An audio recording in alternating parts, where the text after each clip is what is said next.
Hi, I am Joe from Textile Crafts with Joe, and I'm going to try and finish off my Under the Sea Season 1 Octopus project. Each season I will do a new page for my embroidery book.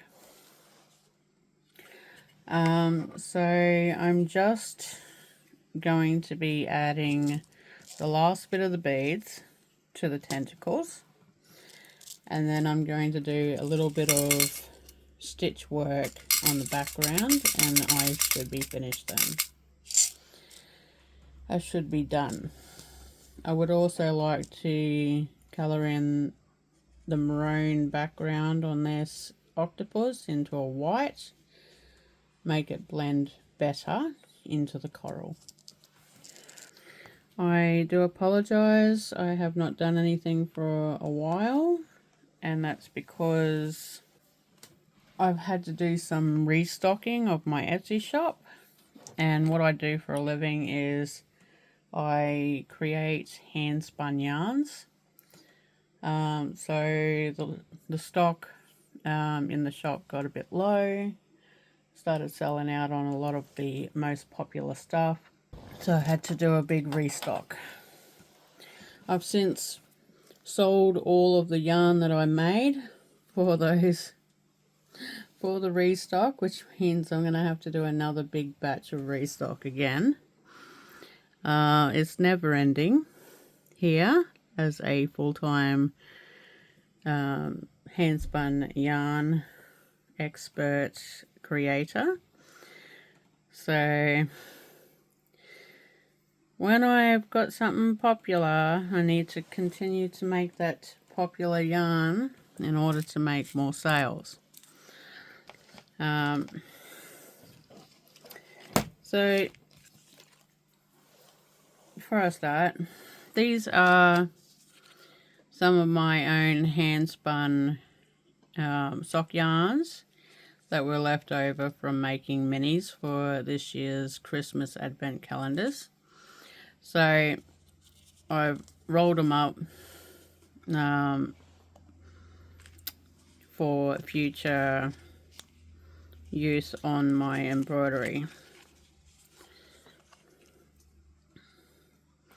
These are from my tie-dyed collection for my butterflies for Sock Yarn Club this year.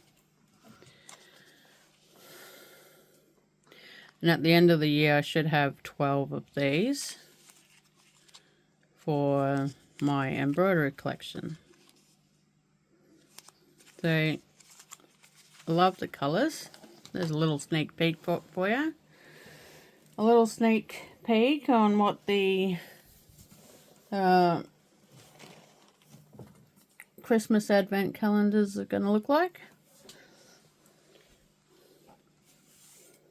I am still a beginner at embroidery. And you probably wouldn't tell, but I don't know a lot of the different techniques yet. I don't know what they're called or anything like that, or what the best floss is to use or anything. I've only used some. I've used silk floss, which I didn't mind using. That's what I used on the turtle around the shell. It's all silk, and the binding of the book has silk floss. I really do like how shiny it is and how soft.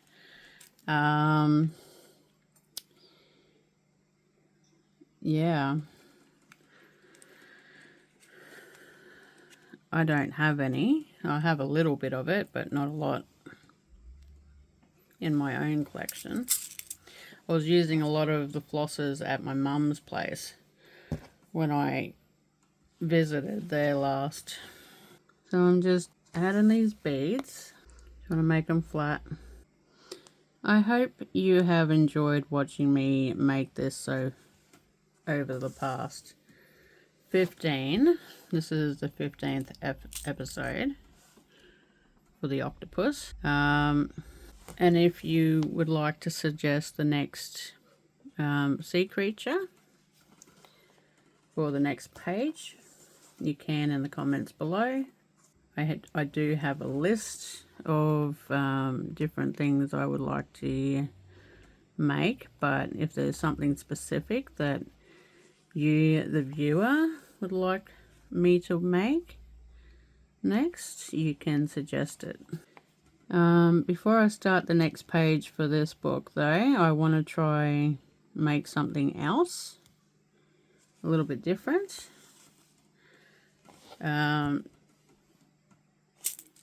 So I'm thinking of doing another circle loom project. I also have a whole bunch of shrink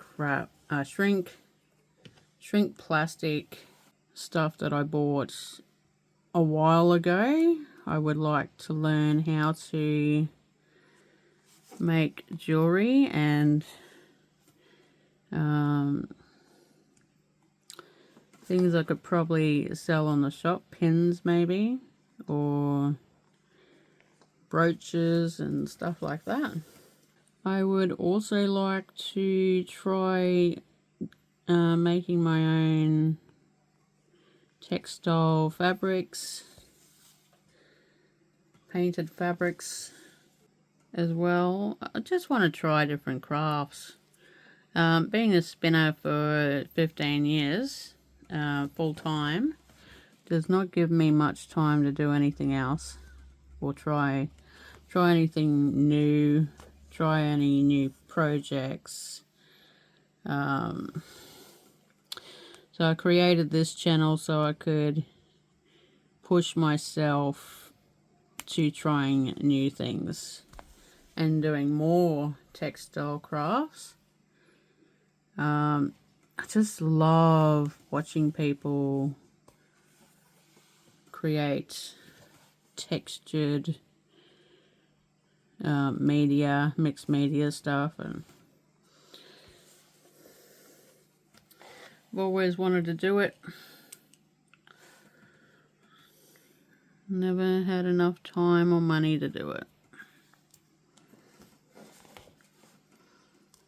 I can only fit 15 minutes into each video for this channel until I get a little bit more subscribers, and then I'll be able to do longer form videos for you.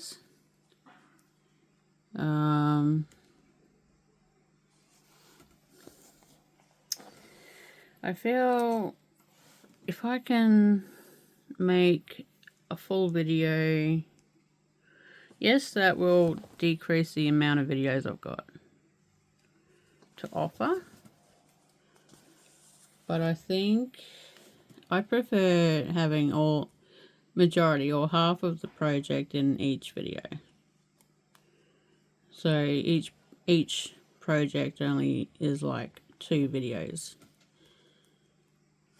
but then I lose a lot of the content because a lot of it's sped up and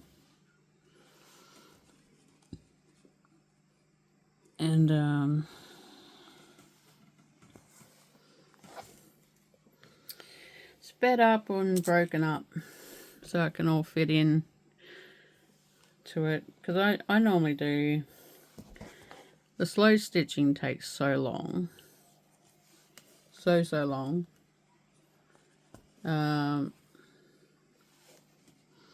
For example, episodes, the last lot of episodes took me about 8 hours all up to film. I find getting a decent video with 2 hours of filming per video is doable. I'm not 100% sure how people can fit a huge amount of filming into one short video.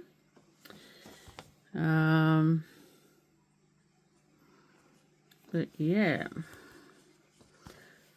I have another channel and I've been on that channel for about 5 years. Still not monetized. It is a long haul. It takes a long time to get it when you're doing spinning tutorials.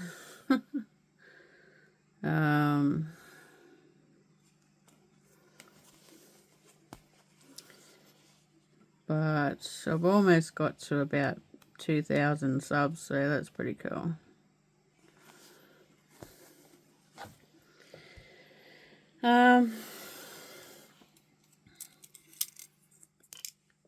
I lost a bead on the floor.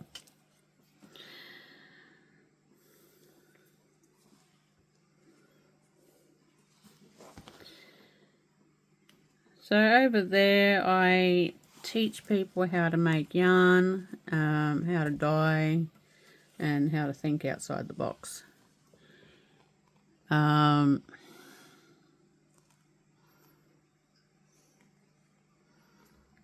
And yeah, I will fit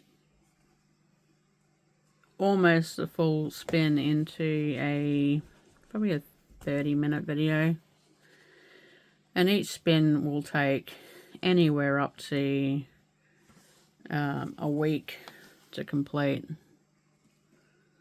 So that's as much filming as I can to fit into one video. But yeah, I don't have a lot to talk about. If you're into spinning and you want to learn, go check me out. My other channel is called Joe's Paradise of Colour. But I know majority of you guys that do watch me and subscribe here are already subscribed over there already, and I thank you very much for following me over here too. So that is done. I went a bit weird over here on this side, but there's my beads, my beaded suckers.